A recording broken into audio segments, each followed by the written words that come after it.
Evan sat on the cold sidewalk with his back against the wall, trying to make himself smaller as the wind pushed against his thin jacket.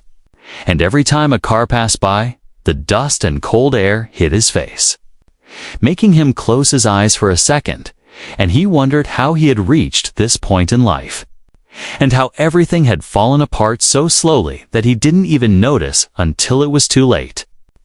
And people walked by him without looking down, treating him like he was invisible, like a piece of old furniture on the street that no one cared about. And he pulled his knees closer to his chest because the morning air felt sharp and painful on his skin. And the city around him was busy with life, but inside his heart, everything felt quiet and empty. He had been sitting outside the busy cafe for almost an hour, hoping someone would drop a coin or at least smile or say a kind word, but no one did. And whenever the cafe door opened, he could smell warm bread and hot coffee. And the smell reached his empty stomach like a cruel reminder that he hadn't eaten properly in 2 days. And he tried not to show how hungry he was because people usually avoided anyone who looked desperate. And he kept telling himself that one day things would get better even though he didn't know when or how that would happen. But he still held on to that small hope because it was the only thing he had across the street. A group of young men came out of the cafe, laughing loudly, and their voices echoed between the buildings. And Evan lowered his head because he knew from experience that loud groups sometimes meant trouble for someone like him. And he didn't want to attract attention, but one of the boys noticed him and nudged his friends to look. And they all turned toward him with the same mischievous smile that made Evan's heart sink. And he felt his muscles tense even though he tried not to show fear. And the boys walked closer, forming a half circle around him as if he was some strange animal they had discovered on the road. Beside them stood an old piano, wooden and scratched, placed near the trash bags. And it looked like someone had thrown it away because several keys were missing. And one leg was cracked, and the top cover hung loose on one side. And one of the young men pointed at it and said loudly, "Hey, look! A free piano show!" And his friends laughed even louder, and Evan felt their laughter land on him like heavy stones. And his stomach twisted because he knew what was coming. Another boy stepped forward and said, "Hey, old man, why don't you play something for us?" And he asked it in a mocking voice as if he was talking to a stray dog, and Evan whispered, I can't," hoping they would leave him alone, but the boy stepped even closer and said, "Come on, do something useful for once." And his friends laughed again, and the sound pierced through Evan like a sharp blade. And he realized he had no choice because people like them didn't accept no for an answer. And standing up or running away would only make things worse, and his hands began to shake. Not from the cold, but from the humiliation rising inside him. The crowd inside the cafe noticed something happening outside, and a few people turned their heads to look through the window. And some began recording on their phones, thinking it would be funny. And Evan wished the ground would open and swallow him because he had never liked being watched even when life was good. And now, in this broken state, the attention felt unbearable, and his breath became uneven, and he tried to calm himself. But his heart was racing fast, like someone was hitting it from inside. One of the boys pushed the piano stool toward him and said, "Sit. Show us what you've got." And Evan slowly stood up because he didn't want trouble. And he sat on the shaky stool, feeling the rough wood under him. And he placed his trembling hands on the broken keys, and his fingertips touched the dust on the faded surface. And for a moment he forgot where he was because the feeling of a piano under his hands reminded him of a life he once had. And a warm memory flickered in his heart like a weak candle in a dark room. But the loud laughter around him brought him back to reality quickly. And he felt 30 pairs of eyes on him, waiting to laugh even harder. And the pressure made him swallow the lump in his throat. And he pressed one key gently, and a horrible sound came out. And the boys roared with laughter, but Evan kept his eyes low, trying not to react, and he took a deep breath, wondering if he should try again or just walk away. But he knew walking away was not an option, not today. Not with this crowd watching him like entertainment. And he closed his eyes for a moment and thought, maybe. Maybe there was still something inside him that the world had not taken away yet. And the cold sidewalk, the hunger, the shame, all of it slowly faded as his fingers curved over the broken keys again, ready to find even the smallest piece of music left in him. A tiny spark that might still be alive somewhere deep inside. Evan kept his fingers resting on the broken piano keys, and the sound of the boys laughing behind him echoed in his ears. And he felt his throat tighten because he knew what they wanted. They wanted to see him embarrass himself. They wanted to laugh and record him and get a few seconds of entertainment from his pain. But he tried to push that thought away as he sat there with his shoulders curved and his breathing shaky. And he wondered silently if it was even possible to play anything meaningful on this damaged instrument. And the crowd around him kept growing as more people came out of the cafe to see the strange scene happening on the sidewalk. One of the boys leaned forward and said, "Come on, old man, hurry up. We don't have all day," and his voice was filled with impatience and cruelty. And Evan felt a small spark of anger inside him, not strong enough to fight back, but strong enough to remind him that he was still human, still someone with feelings and memories. And he didn't want these boys to see how deeply they hurt him. So he took a deep breath and pressed another key. And again the sound was flat and ugly, and the boys burst into laughter again. And one of them slapped his friend's shoulder while saying loudly, "This is hilarious." And the people in the cafe window shook their heads, unsure if they should step outside or stay inside. A woman near the front stepped closer and said softly, "Maybe you should give him a chance," and her voice wasn't strong. But it was enough to cut through the laughter for a brief moment.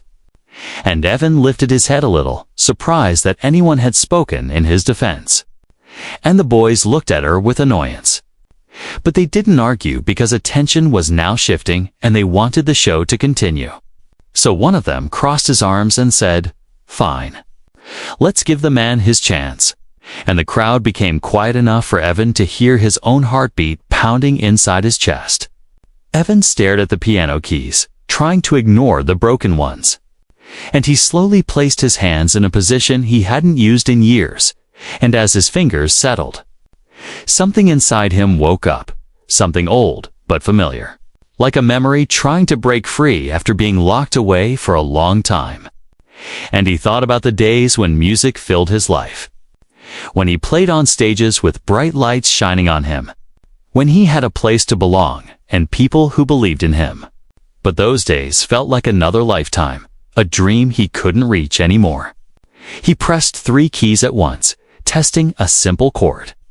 And even though the sound was uneven, there was a small hint of life inside it. And he followed with another chord, then another. And he realized the piano wasn't totally dead, and if he played carefully, maybe he could find a path through the broken notes. And the crowd leaned in closer, curious, confused, waiting for something unexpected to happen. And their silence gave Evan a strange sense of strength, and for the first time in years, he felt like maybe he wasn't just a homeless man sitting on a cold street. Maybe he was something more. A boy from the back shouted, "What is he doing? Just play already." And his voice snapped the crowd out of their quiet moment. But Evan ignored him this time because now he was focused on the keys beneath his fingers. And he adjusted his hands, searching for notes that still worked. And he tapped lightly on several keys to find a tiny melody that might survive the damage. And slowly, very slowly, a soft sound came out. Not perfect, not smooth, but real. And the crowd went silent again as they tried to understand what they were hearing. Evan began to play a simple tune, one he remembered from his childhood, one his mother used to hum when she cooked dinner in their small kitchen. And the melody came back to him like a warm memory pushing through the freezing cold. And he let the notes fall gently, careful to avoid the broken keys. And even though the piano had missing parts, he shaped the music around the flaws, turning the damaged sound into something almost beautiful. And the people watching blinked, confused, because they expected a joke, but instead they were hearing something fragile yet emotional. The boys who had forced him to play exchanged glances because they couldn't understand how the man they mocked was suddenly creating music from this broken instrument. And they leaned forward, no longer laughing. And one of them lowered his phone slowly, as if suddenly unsure whether this moment was funny anymore. And Evan's back straightened a little as confidence grew inside him. And he let the tune flow gently into the crowd.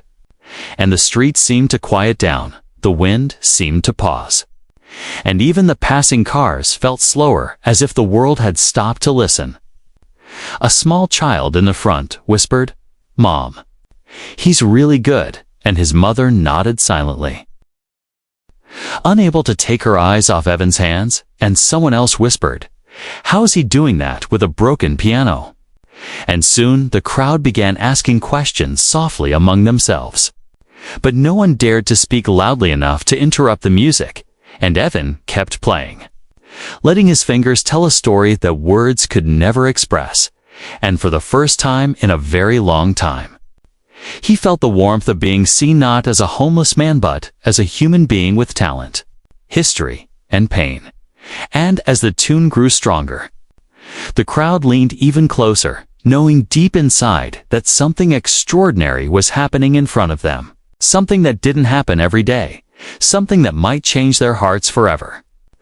Evan kept his eyes halfway closed as he played, because it helped him forget the crowd and focus on the small pockets of sound he could still pull from the broken piano. And with each note he discovered, his fingers moved with a little more courage. And soon the scattered sounds began forming a gentle melody that floated through the cold air like warm breath on a winter morning. And the crowd, which had once been loud and mocking, grew completely silent, as if the whole street was holding its breath, waiting to see where the music would take them. The melody began soft and shaky at first, like a wounded bird trying to fly again. But the longer Evan played, the stronger the notes became. And the crowd leaned closer because they could hear something different now. Something emotional, something full of life. And the rich boys who had been laughing just minutes earlier stopped recording and lowered their phones, their smiles fading slowly as if they suddenly realized the joke they tried to make had turned into something serious, something real. And one of them shifted awkwardly as guilt climbed into his face. Evan's fingers danced around broken keys, avoiding the ones that made ugly sounds and embracing those that still had some life left in them. And this careful dance created a strange but beautiful pattern of music. And people exchanged surprised glances because they had never heard anything like it. This wasn't just a man playing a piano. This was someone pulling gold out of rust, turning broken pieces into living sound. And even the people who had come outside only to watch the drama unfold found themselves staying to listen, unable to walk away from the strange magic happening before them at the cafe window. A woman placed her hand over her chest as if the music had touched something deep inside her. And she whispered to her friend, "I didn't expect this. Not from him. Not from that piano." And her friend nodded, her eyes shining with sudden emotion. And a couple sitting by the door stopped drinking their coffee so they could hear better, as if the world around them didn't matter anymore. Only the sound coming from the sidewalk mattered now. Evan didn't dare look up because he knew if he saw the crowd watching him, the fear and embarrassment would return. And he didn't want anything to break this fragile moment he had created. So he kept his gaze low, focusing only on the keys, and let the music guide him like a lighthouse guiding a lost ship through dark waters. And as he played, memories from the past began to rise gently in his mind. Memories he had buried under years of pain and loneliness. And he remembered the first piano he ever touched, an old upright piano in his school music room, and how his teacher had told him he had fingers that could make wooden keys feel like silk. and the memory made his throat tighten with emotion. The melody shifted gradually into a soft, emotional tune, one filled with sadness, but also light. And some people in the crowd felt their eyes sting with tears, even though they didn't know the story behind the music. And a man whispered, "He's playing from his soul," and someone next to him nodded without speaking. Because speaking felt wrong, it felt like interrupting a prayer. And the entire street seemed to quiet down, as if even the wind had paused to listen. A mother holding her daughter stepped closer, and the little girl stared at Evan's hands with wide eyes, amazed at how fast and gentle his fingers moved. And she tugged her mother's sleeve and said, "He's making the piano happy again," and her mother smiled softly because the child was right. The music felt like a wounded thing being healed little by little, and even the broken piano seemed to respond, its cracked wood vibrating gently as if it was grateful someone still cared enough to play it. The rich boys continued watching, confused and uncomfortable, because they had expected a funny show, something to laugh at and post online. But instead, they were witnessing a moment that felt too pure, too meaningful, and guilt began to twist in their stomachs as they realized how cruel they had been, and one of them whispered, "We shouldn't have done this," but his friend didn't answer because he was too busy listening, too drawn into the melody to think about anything else. As the tune grew warmer, a soft glow spread across Evan's face. Something like peace, something he hadn't felt in years, and his fingers moved with new confidence as if they finally remembered who they once were. And the crowd could see the change in him, how the music lifted his shoulders, straightened his back, breathed life into him. And people began exchanging hopeful looks as if they were watching someone rise from the ashes right in front of them, like a forgotten man slowly becoming himself again. A few customers stepped fully out of the cafe now, holding their cups but not sipping, because they didn't want to miss a single second of the performance.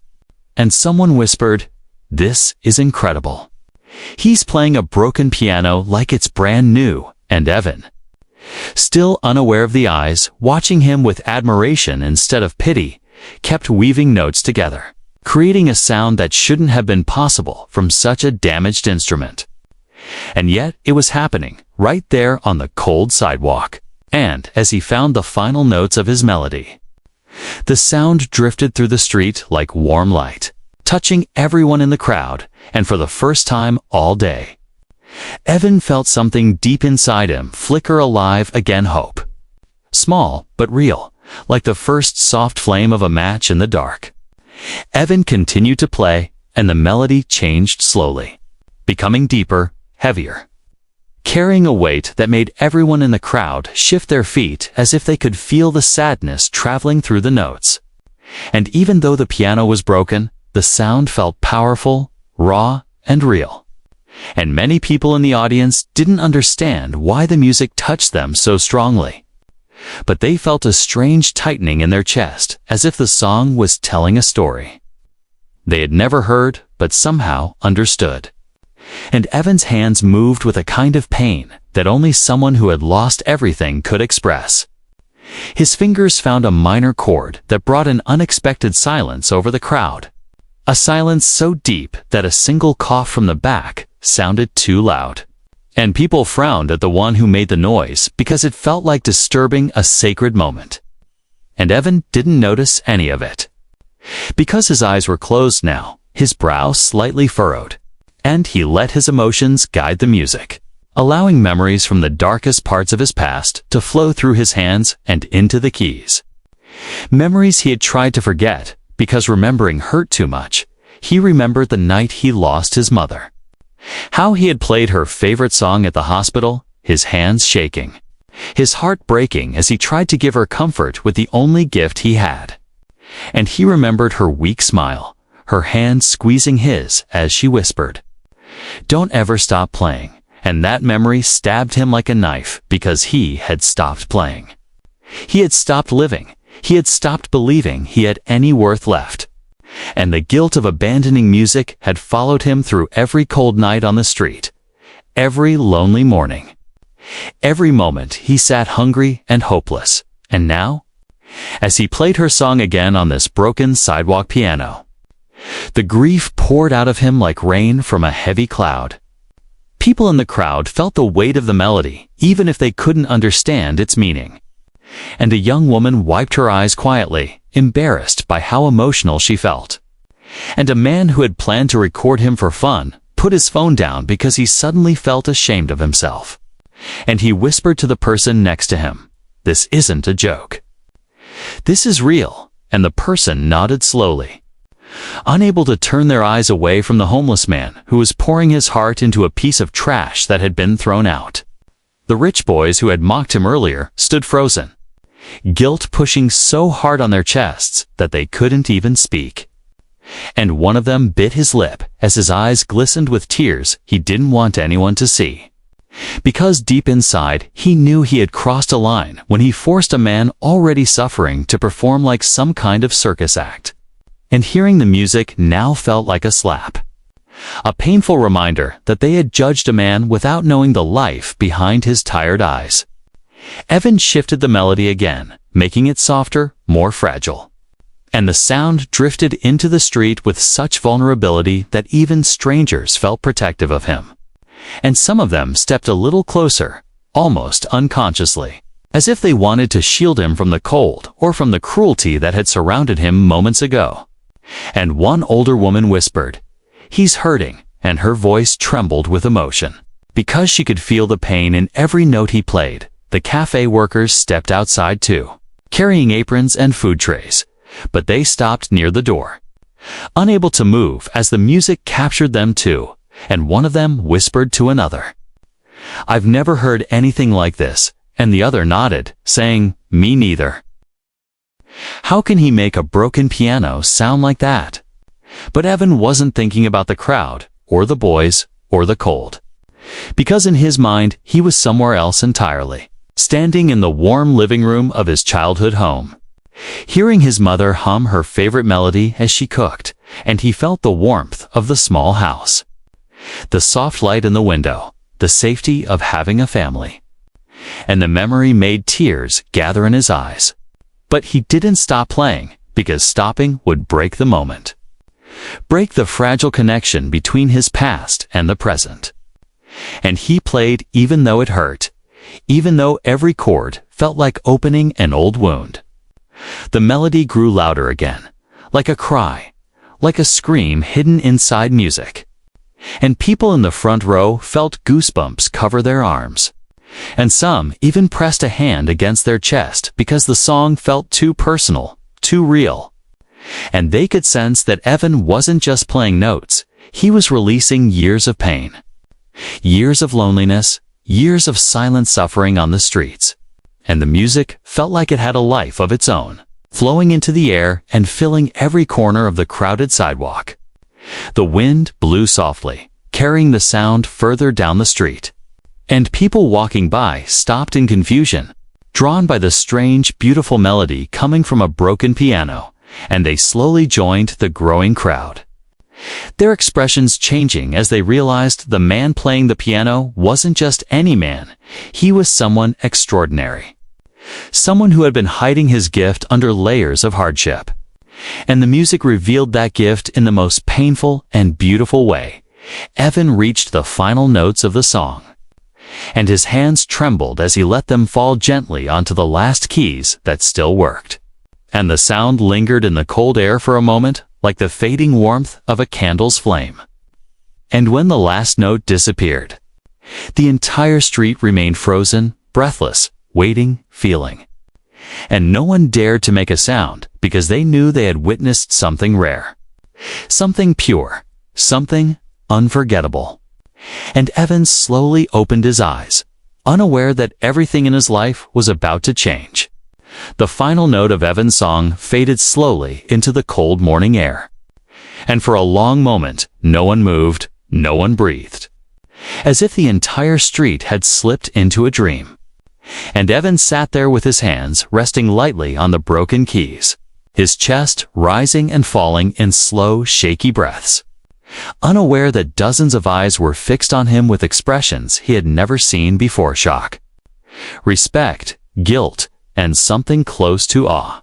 And he blinked, confused, because he had expected laughter, insults, maybe even someone pushing him away, but instead he saw only silence. The cafe door slowly opened behind the crowd, and the cafe owner, a man in his late 50s with silver hair and a calm face, stepped outside, wiping his hands on his apron. And he looked around, puzzled by how quiet the street had become. And then his eyes fell on Evan sitting at the broken piano, and his expression shifted as if he suddenly understood something important, and he whispered, "Was that him?"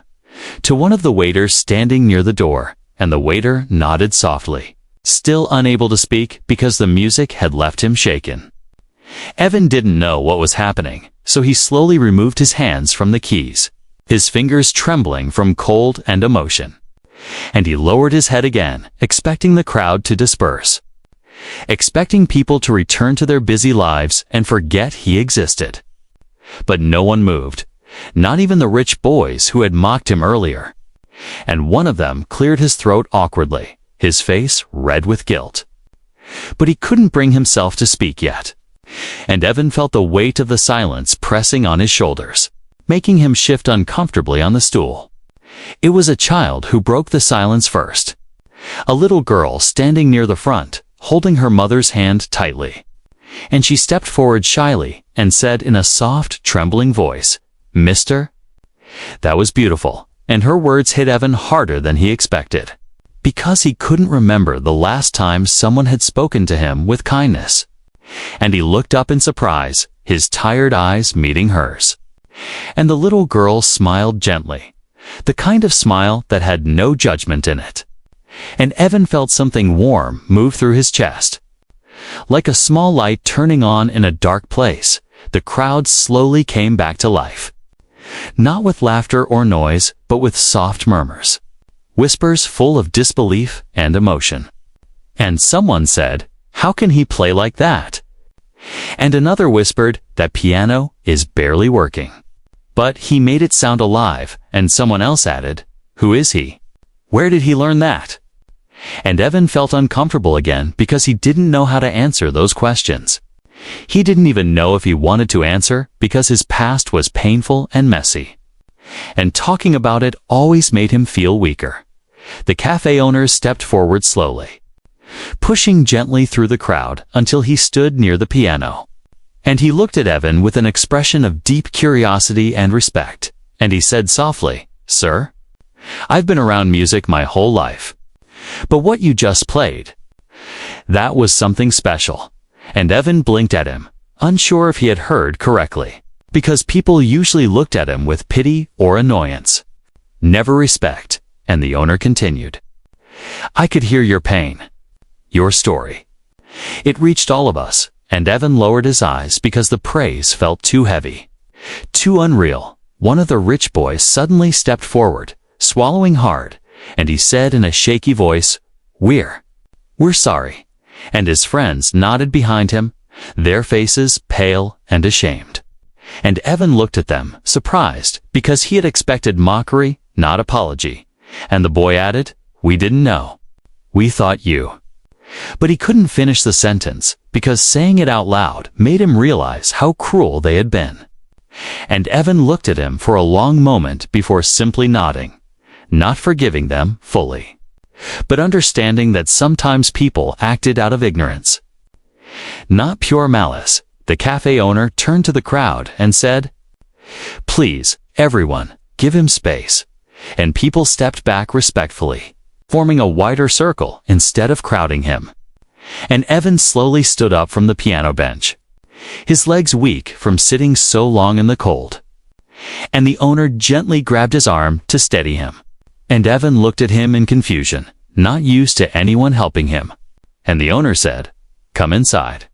You need warmth and food." But Evan shook his head at first, worried he would be chased out once the owner realized he had no money. But the cafe owner persisted, saying, "No payment needed. You've already given us something priceless today, and his voice was so sincere that Evan hesitated, his heart torn between fear and the longing for warmth he hadn't felt in months. And he finally nodded slowly, allowing the man to guide him toward the cafe door. And as they walked past the crowd, people stepped aside respectfully, some touching their hearts, some bowing their heads, and others whispering, "Thank you," as if he had healed something inside them with his music, just before entering the cafe. Evan turned back toward the broken piano still standing alone on the sidewalk. And he felt gratitude toward it, toward the strange moment that had forced him to sit down and play. And he realized that the piano, though broken, had given him something he thought he had lost forever: his voice, his identity, his worth, and he whispered under his breath, "Thank you," and then followed the cafe owner inside, unaware that his life was about to change in ways he had never imagined. Evan stepped into the cafe slowly, almost fearfully, as if he expected someone to suddenly shout at him to get out, and the warmth inside hit him like a wave, making his cold fingers tingle and ache as the blood slowly returned to them. And he stood just inside the doorway, unsure of where to go or what to do, because places like this had stopped feeling safe to him long ago. But the cafe owner smiled gently and guided him toward a small table near the window. And the moment he sat down, he felt his whole body relax in a way he hadn't felt in months. A waitress approached, holding a tray, and Evan lowered his eyes, expecting her to look annoyed or disgusted. But she didn't. She simply asked softly, "Do you want tea or coffee?" And Evan hesitated, whispering, "Tea, please, if that's okay," and the waitress smiled and said, "Of course it's okay," before walking away. And Evan felt a strange sting in his chest because simple kindness was something he received so rarely that he almost didn't know how to react to it. The cafe owner brought a plate of warm food, a sandwich, soup, and a small piece of bread, and placed it carefully in front of him. And Evan froze for a moment because the last time he had seen this much food on a plate was before he lost everything. And he whispered, I don't have money," but the owner raised a hand gently and said, "You don't owe me a single thing." And his voice carried a quiet authority that left no room for argument. And Evan felt a lump forming in his throat as he whispered, "Thank you. Thank you so much," and he slowly began to eat, savoring every bite like it was a treasure outside. The crowd was still gathered around the broken piano, whispering about what they had just witnessed, some replaying the recording on their phones with disbelief, others arguing whether the man was a former professional musician, and a few wiping tears as they explained to strangers how powerful the performance felt. And through the cafe window, Evan could see them, their faces still stunned, their eyes still full of questions. And he felt a strange mix of pride and fear, because he wasn't used to people noticing him, much less admiring him. "He deserves this. He really does." And the worker nodded, his voice low as he replied, "I've never heard anyone play like that." And their quiet support created a feeling in the room that Evan could almost touch, the feeling of being accepted, respected, wanted, something he hadn't felt in years. Evan's lips trembled as he whispered, I don't know if I can. What if I fail?" And the cafe owner stepped closer and said, "Everyone fails sometimes, but what matters is that you keep playing." And he gestured toward the grand piano, adding, "You already turned a broken street piano into magic. Imagine what you can do with this one every day." And Evan lowered his head as tears slipped quietly down his cheeks, not from sadness, but from a deep, overwhelming sense of relief and hope. He had spent so many nights curled under cold blankets, so many mornings waking up with hunger pain, so many days ignored by the world, that a simple offer of a job felt almost unreal, like a dream too big to belong to him. And he whispered, "I'm nobody. I'm nothing now." But the owner shook his head firmly and said, "That's not true. Your music proves you are somebody." And the words struck something deep inside Evan's heart, a memory of who he once was. Who he might still be. The owner added gently, "Let me help you. Let us help you." And Evan finally lifted his eyes, looking around at the people gathered in the doorway, the customers, the workers, even the strangers from outside who had followed the sound of his music. And none of them looked at him with pity anymore. They looked at him with respect, admiration, gratitude. And that realization made his chest ache with emotion, because he had forgotten what it felt like to be seen as human. Finally, with a shaky breath, Evan whispered, "Okay, I'll try." And the owner's smile widened with pride as he said, "Good. Then let's begin." And the small crowd clapped softly, not loudly, as if afraid to break the magic in the room, and Evan pressed a hand to his eyes, wiping away tears he could no longer hide, and the waitress approached quietly and placed a gentle hand on his shoulder, whispering, "Welcome back." And those two words made his throat tighten again. Word spread quickly through the cafe that the homeless man who played the broken piano was now the cafe's new musician. And more people stepped into the hallway, curious and hopeful, and some even offered small donations, clothes, and words of encouragement, and the cafe owner accepted everything kindly, promising Evan that he would help him rebuild his life step by step. And for the first time in so long, Evan felt something he thought he had lost forever: dignity. That same evening, after the crowd had settled and the cafe began to fill with customers for the evening rush, the cafe owner approached Evan again and asked, "Are you ready?" And Evan swallowed hard and nodded, even though his heart was beating fast, and he walked toward the grand piano once more. This time with a small audience seated quietly, waiting, watching, and when Evan sat down, the entire room became still. He placed his fingers gently on the keys, feeling the smooth ivory, the warmth of the lights above him, the quiet hum of people breathing and waiting, and he closed his eyes as he began to play.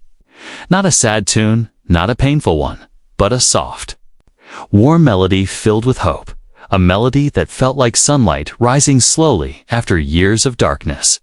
And the sound filled the cafe with a tenderness that made couples hold hands, made strangers lean closer, made tired workers forget their stress.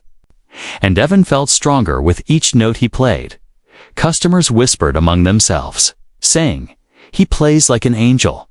And, "How did he end up on the streets?" And, "He's incredible."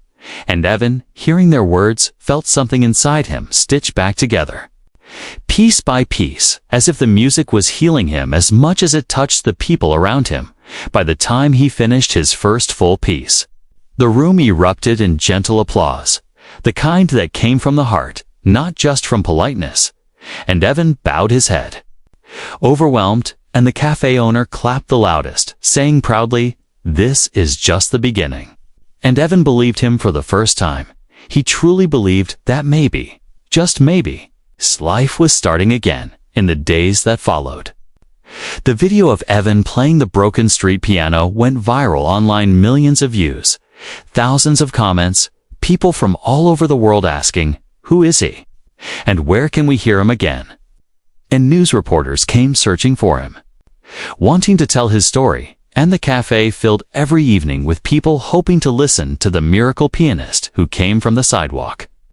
And every night, as Evan played under the warm lights of the cafe, his back straight, his hands steady, his eyes bright, he remembered the cold mornings, the loneliness, the hunger, but now he played with gratitude, with strength, with purpose, knowing that music had saved him, knowing that kindness had lifted him, knowing that from a broken piano and a cruel moment, a new life had begun.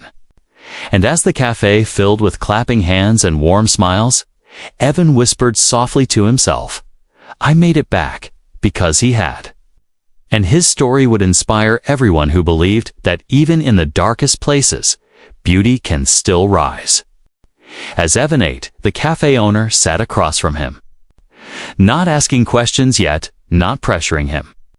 Simply watching him with calm eyes, and after a while he said softly, "You're very talented," and Evan paused mid-bite, his cheeks flushing with embarrassment. And he lowered his head and whispered, I used to play," and the owner leaned forward slightly and asked, "For how long?" And Evan swallowed hard, trying to decide how much of his past he was willing to reveal. After a long pause, he finally whispered, "Most of my life.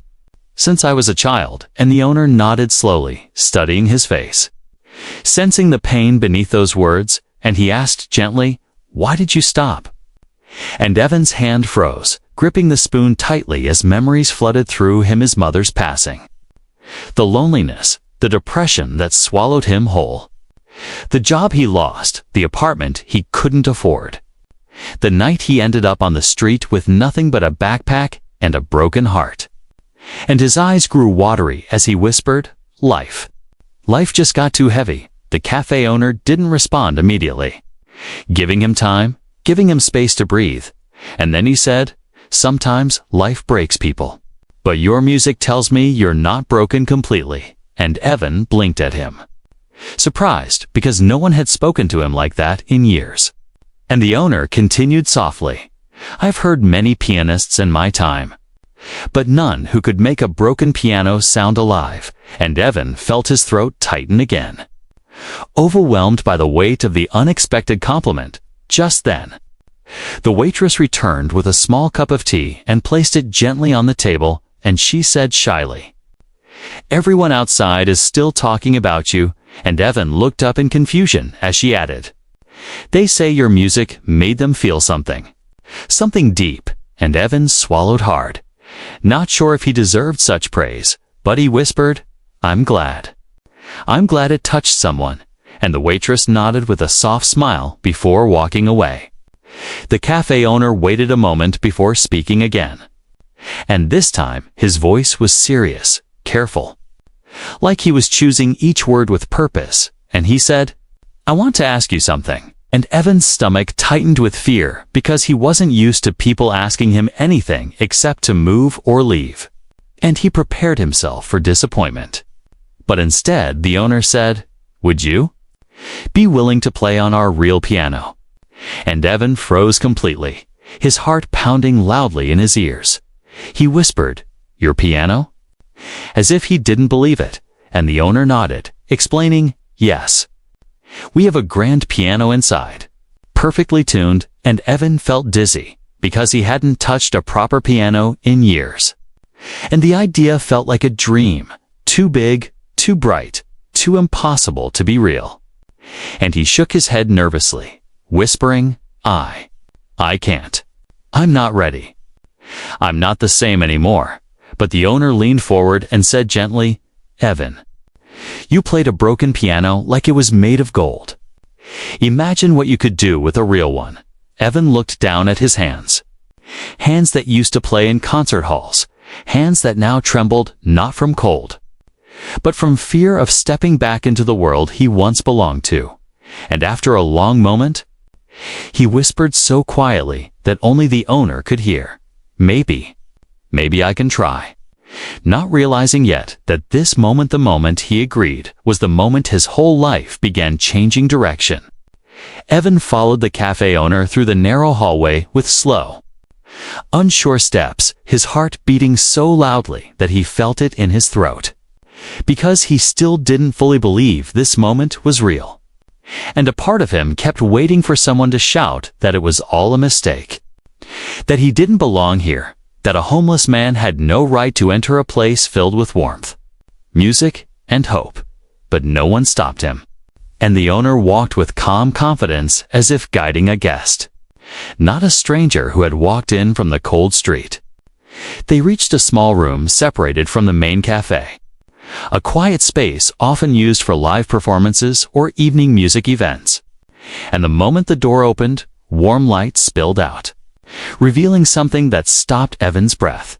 A beautiful, glossy black grand piano, standing proudly in the center, polished to perfection, its lid shining under the soft lights like a jewel. And Evan froze in the doorway, unable to take another step. Because this piano didn't just represent music, represented a life he had lost, a world he had abandoned, and a dream he never thought he would touch again.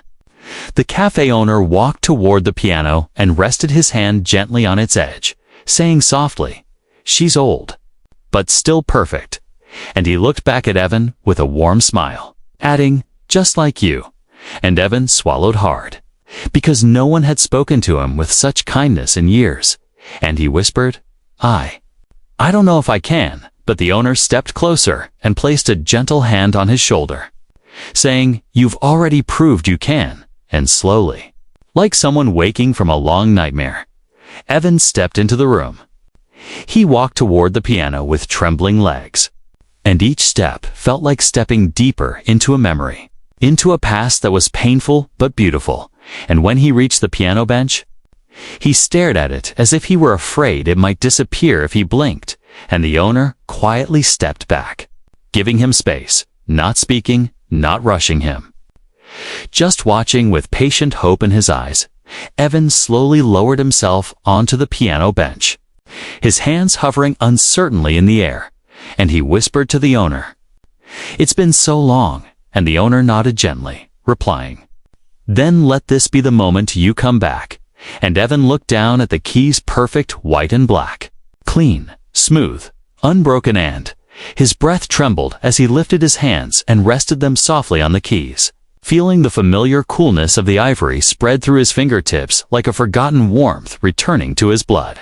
For a moment, he didn't play anything. He just sat there, breathing, letting the silence settle around him, and the cafe owner watched the way Evan's shoulders shook, the way his back rose and fell with slow, careful air, and then, without warning, Evan pressed one single key, producing a sound so clean, so pure, that tears sprung instantly to his eyes, because he had almost forgotten what a real piano sounded like, how it resonated, how it carried emotion so effortlessly. He pressed another key, and then another, and soon he found himself building a soft sequence of notes, testing the piano, adjusting to its warmth, its weight. And the owner watched with silent awe as Evan's fingers slowly remembered who they once were. And the room filled with a gentle melody that grew stronger with each passing second, like a bird unfolding its wings after years trapped in the dark. The door behind them opened slightly as the waitress peeked in, drawn by the sound, and her eyes widened when she saw Evan playing. And she motioned silently to a few customers peeking from the hallway, and they gathered quietly near the doorway, afraid to interrupt the fragile moment blooming in front of them. And the sound of the piano grew richer, fuller, filling every corner of the small room with the story of a man who had suffered, fallen, but still had music inside him that refused to die. Evan's melody changed suddenly, becoming brighter, faster, filled with warmth instead of pain, and his fingers moved with surprising strength and confidence. And for the first time in years, he felt alive, not just surviving, not just existing, but alive in a way he thought he could never feel again. And he closed his eyes as the room around him disappeared, and he saw instead a stage with lights, a theater filled with people, his mother smiling from the front row. And he played like he was playing for her again, like he was telling her, "I'm still here. I didn't give up." When the music finally slowed and drifted into silence, Evan opened his eyes to find the doorway filled with people, customers, workers, even strangers from outside standing in stunned silence, their eyes wide, many with tears, and one man whispered, "That was unbelievable," and another said, "He's incredible." And Evan felt his chest tighten with emotion because he wasn't used to praise, wasn't used to being seen, and the attention scared him but warmed him at the same time. The cafe owner stepped forward, clapped once softly, and said, "Ladies and gentlemen, I think we just found our new pianist," and the room erupted not in loud applause, but in soft emotional claps and murmurs of support. And Evan's eyes widened as the owner turned to him and said, "Evan, I want to offer you a job. A real job." Playing here every evening, and Evan's breath caught, because for the first time in years, someone was giving him not charity, not pity, but a chance. A real chance. And tears blurred his vision as he whispered, "But why? Why me?" And the owner answered simply, "Because your music deserves to be heard." And Evan sat there, overwhelmed, trembling, but for the first time in a long, long time, he felt the door to a new life opening right in front of him. Evan sat frozen on the piano bench, his hands still resting lightly on the keys as the cafe owner's words echoed inside his head like a sound too powerful to understand at once. And he looked up slowly, staring at the man with disbelief, because he couldn't imagine someone offering him a real job, a real chance, after everything he had lost. And he whispered, You want me?" As if he needed to hear it again just to believe it was real. And the cafe owner nodded with a warm smile and said, "Yes, Evan. I want you," and those words hit him like sunlight breaking through a storm. The small crowd standing in the doorway watched with soft smiles, their eyes full of hope. And the waitress wiped her tears quietly with the back of her hand, whispering to another worker,